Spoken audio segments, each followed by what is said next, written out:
day po sa inyong lahat. Ito nga pala yung magigitingkot ng estudyante ng refrigeration, air conditioning. Sila po ay gumagawa ng pipe fitting assembly at sila po ngayon ay nagbe-bracing.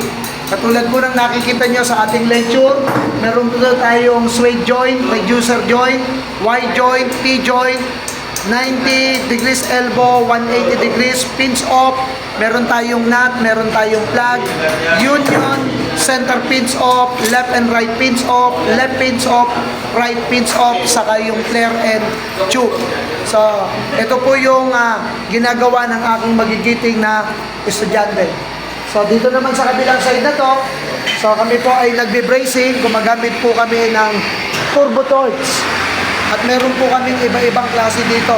Merong single, merong double nozzle. So kaya kung mapapansin nyo, nagagawa naman ng aking mga estudyante na maihinang o ma-bracing yung ating mga cutter tube.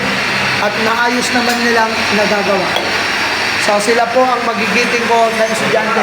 Iikot tayo sa panibagong grupo na of course magigiting pa rin ang estudyante na refrigeration, air conditioning.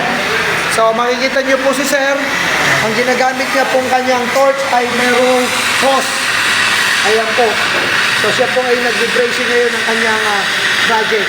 At sa nakikita ko naman, maayos naman po nilang nagagawa yung kanilang mga laboratory task. Sila po ang magigiting ko na estudyante ng refrigeration, air conditioning. So muli po, maraming salamat sa inyong lahat. Mag-ingat po tayo lagi-lagi. Salamat ulit sa inyong lahat.